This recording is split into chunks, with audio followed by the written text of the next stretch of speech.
cila është partia më e preferuar aktualisht ndër pjesëmarrësit e zgjedhjeve të 11 majit. Zgjedhjet e 11 majit i shikojmë te kolona e parë, pra këto kanë qenë shifrat: 52.2% socialistët, 34.3% mallështorët, 13.5% partitë e vogla, pra ato të reja që u zgjodhen.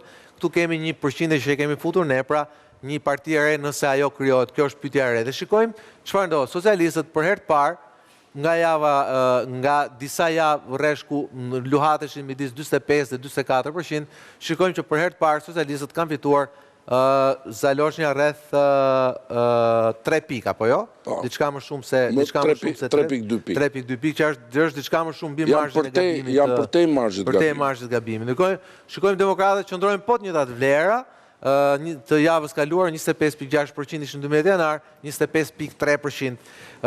Shikojmë që ka një rënje të përqindjes atyre që thonë që do të votoni një parti të re, pra nga 25.6% ka shkuar, kanë humbur rreth 3 pikë, që duket që kanë shkuar tek Partia Socialiste. Çka tregon që temi tek numri i të zhgënjyerve që do të votoni një parti të re, as PD, as partide, janë kryesisht votues që kanë votuar Partinë Socialiste 11 maj, po shikojmë që edhe 3% e tyre i rikthehen socialistëve këtë javë, ndërkohë që shikojmë që partitë ekzistuese që ndrojnë në të njëjtën shifër. Këtu lajmi është zaloshnja, 3 pikët që fitojnë socialistët.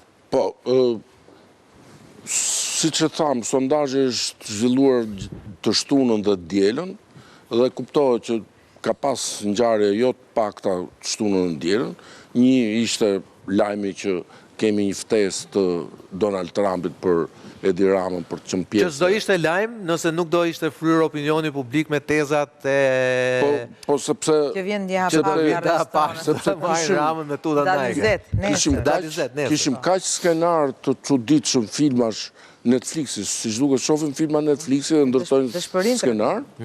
Por faktikisht kjo ngjarje kuptohet që ka. Por mos harrojmë edhe këtë gjë që Rama ka qenë shumë aktiv në këtë fundjavë, në pati takime me grupin parlamentar, pati takime me kryebashkiakët.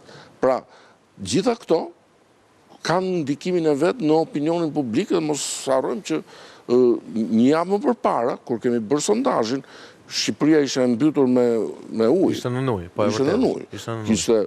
Pra, kishte shumë probleme. Shkalla e pajkënaqësisë ishte më e lartë. Dhe ajo më njëherë e ndikimin.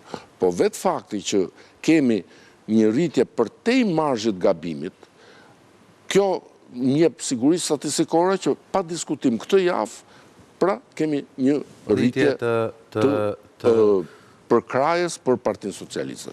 Por një gjë shumë e rëndësishme në fakt, përveç zhvillimit të kësaj jave, është kur e shohim në vazhdimsi, nga 11 maj.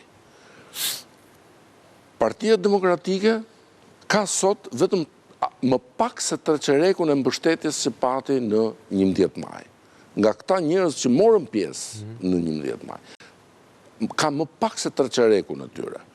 Këto partitë e vogla ekzistuese, këto kanë më pak se gjysmën e përkrahjes që patën që u shpreh me vota. Ndërsa PS-ja tani me këtë javë ka 90% e gjithë votuesve që votuan për të i ka sot përkrahas. Dhe kjo ç'a bën?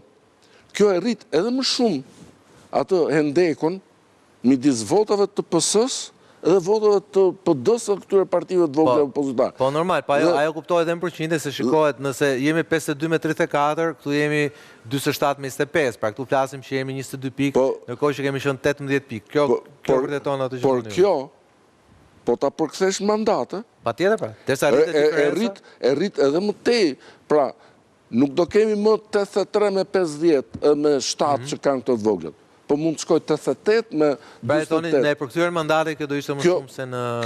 Diferenca do ishte më e madhe se në... Diferenca do ishte edhe më e madhe se sa ishte në 11 maj, po të ishin zhvilluar zgjedhjet sot, patjetër.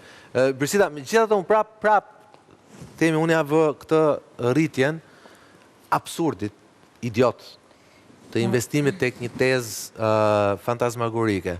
Sepse në vetvete, ftesa ndaj Shqipërisë dhe pjesëmarrja e zotit Rama në Bordin e Paqes, që i ka shkuar dhe 99 liderëve të tjerë, në kushte të tjera do ishte normale, sepse i ka shkuar vendeve që janë aleate me Shtetet e Bashkuara dhe kanë mbajtur një linjë në politikën e jashtme Shqipëria ndoshta me ishut marshall kanë qenë dhe çka quhesh atë bashkëshkruas edhe të shumë rezolutave gjatë 2 viteve që Shqipëria ishte anëtare e Këshillit të Sigurimit. Pra le të themi, nuk të ishte një habi, po për shkak të investimit në tek teza e